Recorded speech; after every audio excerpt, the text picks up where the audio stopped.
सुभ्राष्टा, ये जो कवर है, ये जो सैफरन टेररिज्म की बात होती है, हिंदू आतंकवाद की बात होती है, क्या ये आतंकवादियों के लिए कवर बन गया है? क्योंकि जैसे ही ये विषय आता है, इस पर देश में राजनीति भी होती है और निशाने पर हमने देखा है कभी बीजेपी, कभी आरएसएस, तो कभी वो लोग जो भगवा के साथ अपनी आइडेंटिटी दिखाते।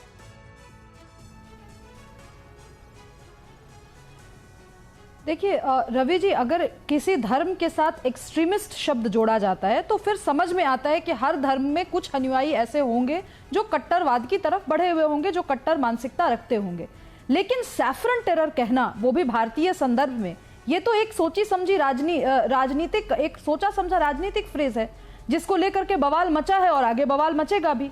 सैफरन का अर्थ जिस रूप में कांग्रेस पार्टी करती आई है, मैं जानबूझकर कांग्रेस पार्टी का नाम ले रही हूं क्योंकि इनके union ministers, x union ministers, इनके बहुत बड़े बड़े नेता बड़े बड़े मंचों से बुक लॉन्चेस के दौरान इस शब्द का प्रयोग कर चुके हैं, किताबें लिख चुके हैं इस फ्रेज को यूज करके। मैं कहना यह चाह रही हूं रवि जी कि सैफरन, हमारे झंडे में भी सैफरन, पहला जो रंग है वो सैफरन ही है। आप सैफरन टेरर शब्द यूज करके क्या प्रूव करना चाहते हैं? कि क्या देशभक्ति की भावना से ओतप्रोत कोई व्यक्ति हो, जिसमें त्याग की भावना हो, बलिदान की भावना हो, चाहे वो कोई भी संगठन हो जो त्याग और बलिदान की बात करता है, वो टेरर ऑर्गेनाइजेशन है? नहीं, तो आपने किसी रंग को जोड़ दिया टेररिज्म से, तो उसके बाद आप कि अगर देश के अंदर, देश के पॉलिटिकल जो लीडर्स हैं बड़े बड़े पदों पर, वही भगवा आतंकवाद जैसे नैरेटिव को गढ़ेंगे तो पाकिस्तान में बैठे आतंकवादियों का काम तो आसान ही हो जाएगा। कोई भी कसाब भगवा पहन के आ जाएगा, किसी भी बड़े नेता, किसी भी पार्टी आपकी रैली में घुस जाएगा, आपके प्रोग्राम्स में घुस जाएगा, और फिर हम उसी बहस पे आ जाएंगे वापस कि भगवा आतंकवाद होता है कि नहीं होता है। देखिए, कांग्रेस पार्टी के नेताओं का संदर्भ भारतीय जनता पार्टी था। हिंदू धर्म नहीं, वो तो सनातन और सहिष्णु हैं। और किसने सबसे पहले व्याख्या की? तत्कालीन होम सेक्रेटरी आर.के. सिंह साहब ने।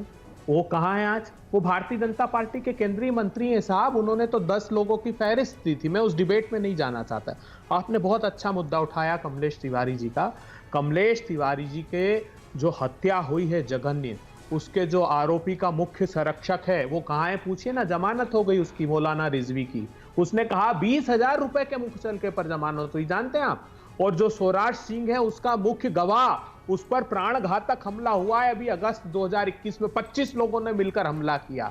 अब चूंकि वहां पर भी एनआईए की जांच नहीं हुई, नहीं तो सुनिए ना, डायरेक्ट सवाल का तो उत्तर दे दीजिए आप कि भगवा आतंकवाद जैसा कुछ है भी या नहीं, ये ऐसे ही बोल दिया गया था? क्योंकि बाद में जब बयान वापस लिए गए, नहीं सिर्फ आर.के. सिंह ही क्यों, आपके पी चिदंबरम की तरफ से आया, फिर जनार्दन द्विवेदी आते हैं काउंटर करने के लिए, शिंदे साहब एक बार बोलते हैं फिर उस बयान से हट जाते हैं, आर.के. सिंह तो वापस आए तो उन्होंने कहा कि शिंदे जी के दबाव में मैंने बयान दिया। देखिए, मैं भी नहीं जाना चाहता उसमें, मैं चाहता हूं कि कांग्रेस ये क्लियर करे कि क्या उसका विश्वास है कि ऐसा कोई टेररिज्म होता है, ऐसा कोई कॉन्सेप्ट या ऐसा कोई मॉड्यूल है? देखिए, ये तो आर.के. सिंह जी ने कहा था कि रामजी कलसांगरा से लेकर 10 लोगों की लिस्ट है जो इन संगठनों से जुड़े रहे हैं, और उनका जिक्र किया, तब से ये थ्योरी की बात आई है। इसलिए हिंदू धर्म के प्रति नहीं, लेकिन आज जो प्रमुख डिबेट है, कांग्रेस को अपने आप को क्लीन चिट देते हैं, सुभ्राष्टा कांग्रेस को क्लीन चिट दे दिया जाए। सुनिए उनकी नहीं है। रवि जी, आज 2-3 सवाल रवि जी लगा, मैंने सुना, मैंने बहुत पेशेंस से, मैंने बहुत धैर्य पूर्वक अभय जी को सुना। आप अभय जी को कहिए थोड़ा शांत हो, तभी मैं बोल पाऊंगी। दो सवाल प्रमुखता से पूछिए। भारतीय जनता पार्टी से क्या उत्तर प्रदेश में आज भी कमलेश तिवारी की मैं जो सवाल पूछ रहा हूं आप उसका रवि जी, मैं बोलूं या अभी अभय जी को बोलना है? मैंने आपसे एक सवाल पूछा है सिंपल। सुभ्राष्टा, मुझे लगता है उत्तर नहीं मिलेगा। रवि जी, मैं बोलूं या अभी अभय जी बोलेंगे? भगवा टेररिज्म जैसा कुछ है भी, या ये सिर्फ नैरेटिव गढ़ा गया था किसी पॉलिटिकल मोटिव के लिए? सुभ्राष्टा, प्लीज रिस्पॉन्ड। रवि जी, अभी आपके शो पर अभय जी ने कहा कि मैंने भगवा रंग, हमारी पार्टी ने भगवा रंग को भारतीय जनता पार्टी से जोड़ करके कहा। मैं तो इसी चीज का प्रतिकार कर रही हूं भाई। भारतीय जनता पार्टी कब से भगवा रंग की एकमात्र परिचायक हो गई? अरे अभय जी, बात तो सुन लीजिए पूरी मेरी। मैंने अपनी बात पूरी भी नहीं की, आप बीच में क्यों बोलने लगते हैं? मेरे नाम पर गलत आरोप मत लगाइए। बीच में क्यों बोलने लगते हैं आप? आप रिवाइंड करके देखिए। मेरे आपने कहा अभी आपको याद नहीं होगा, आपको याद नहीं होगा, आप पीछे बाइट जा करके देखिएगा यूट्यूब पे जब डिबेट आएगा तो। आपने कहा भगवा टेरर का प्रयोग भारतीय जनता पार्टी से जोड़कर किया गया। आप भारतीय जनता पार्टी से जोड़ के करें या किसी भी पार्टी से जोड़ करके करें, आपको भगवा रवि जी मैं ऐसे बात नहीं कर सकती, इनको कहिए ये चुप हो जाए 2 मिनट, उसके बाद अपनी बात रखेंगे।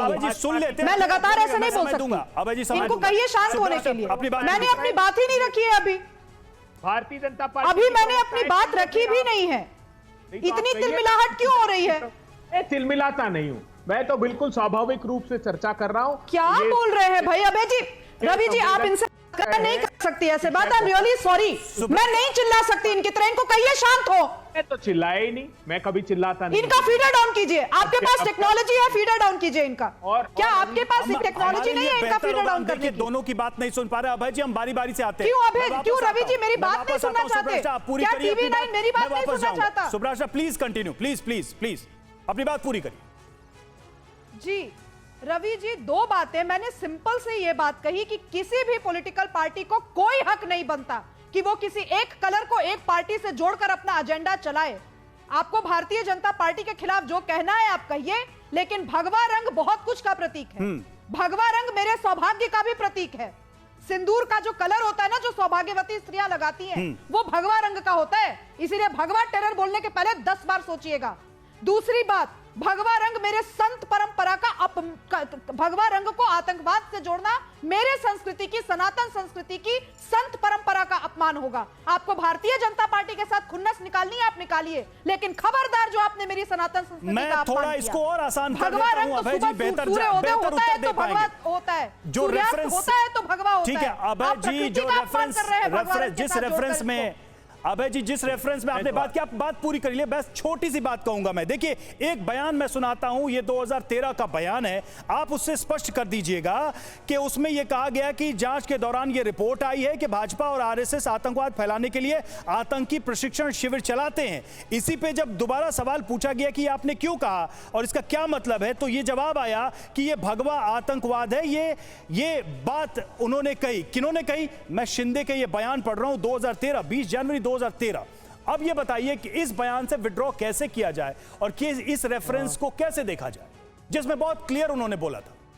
रवि जी, मैं सनातनी हिंदू हूं, मैं खबरदार कर देना चाहता हूं, अगर मेरे धर्म के आधार पर आप ये वैमनस्य का वातावरण फैलाने के लिए इस डिबेट को आकार देना चाहते हैं, किसी का साहस नहीं होना चाहिए। वेदों में कहा है आचारहीनम न पुनन्ति वेदा, जो आचारहीन है उनको वेद भी पूरित नहीं कर सकता। इसलिए मैं आगाह कर देना चाहता हूं कि मेरे ही सनातन हिंदू धर्म को, जो सनातन समय से सहिष्णु है, कोई इस बात का आधार नहीं बनाए कि वो वैमनस्य फैलाए। अगर वो कोई इसको आधार नहीं बनाए कि समाज में विभिन्न भाषा भूषा बेशक धर्म संस्कृति संस्कार के लोगों में विभेद पैदा करे और हिंदुस्तान की सनातन संस्कृति को कलंकित करने का काम करे, मैं आगाह कर देना चाहता हूं। तो हम ये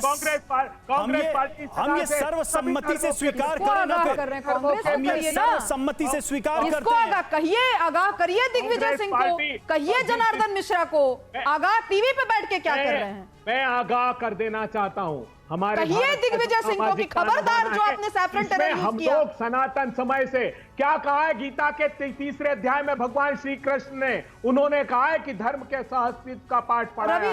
रवि जी मुझे गीता में खुद पढ़ लूंगी अपने घर पे, प्लीज मुझे किसी पॉलिटिकल पार्टी के प्रवक्ता से गीता पर ज्ञान नहीं सुनना। रवि जी इनकी आवाज बंद करिए। रवि जी मुझे किसी पॉलिटिकल पार्टी के किसी नेता से अपने धर्म ग्रंथों पे ज्ञान नहीं सुनना। देखिए मेरे लिए मुश्किल हो जाएगा क्योंकि आप दोनों लोग एक साथ बोल रहे हैं, मेरे लिए मुश्किल हो जाएगा, मैं दोनों को बराबर समय देना चाह रहा हूं। लेकिन हमारे साथ दूसरे मेहमान भी हैं। रविंद्र जी आपके पास आना चाह रहा था, मैं जल्दी से एक कमेंट की। देखिए हम इस बहस में उलझ रहे हैं कि किस पार्टी, किस नेता, किस संगठन, लेकिन जो एक कॉमन बड़ा प्रॉब्लम है वो इस देश के अंदर जिहादी सोच है, कट्टरपंथ की सोच है, और जिसका खामियाजा जब मुंबई की सड़कों पर कसाब जैसे लोगों ने खून बहाया तो उस पूरे देश ने खून के आंसू रोए थे। पॉलिटिकल पार्टी अपने मोटिव के लिए ये चीजें इतनी जल्दी भूल कैसे जाती है, मेरी समझ में नहीं आता। आप इसको कैसे देखते हैं? देखिए मैं 26/11 का मैं विटनेस हूँ। 26/11 का हमला हुआ तब हम लोग फील्ड पे थे। मैं एक सेक्युलर भारत का सेक्युलर नागरिक हूँ और मैं चाहता हूँ कि ये तमाम पॉलिटिकल पार्टी इनको भुनाती है। आज भगवा आतंकवाद जो शब्द आया उसके बाद जो सेंटिमेंट बना उसको भुनाने के लिए साध्वी प्रज्ञा सिंह को भारतीय जनता पार्टी ने सांसद बनाया। उस वक्त जो चार्जशीट है या फिर जिनकी जब जांच पड़ताल चल रही थी, उनके स्टेटमेंट रिकॉर्ड हो रहे थे, तब साध्वी प्रज्ञा सिंह और इनके तमाम लोगों के जो बातचीत के ब्यौरा है, तो उसमें ये था कि मोहन भागवत को मारना चाहते ये लोग। ठीक है, चाहते कि इस देश में हिंदू राष्ट्र की स्थापना हो, ये चाहते कि संसद रद्द हो। ठीक है, तो ये कुल मिलाकर ये बहुत बड़ा सवाल है। ये सवाल भारत का है, ये हम भारतीयों का, कि हम अपने साथ रहने वाले जो स्वदेश के लोग हैं, अपने देश के लोग हैं, उनके साथ विश्वास के साथ चलें, इस देश को खड़ा करें, इस देश को आगे बढ़ाएं। क्योंकि अगर ऐसी कोई साजिश पाकिस्तान से होती है तो वो हमारे अंदर फूट न डाले, हमें भी सतर्क रहने की जरूरत है। शुक्रिया।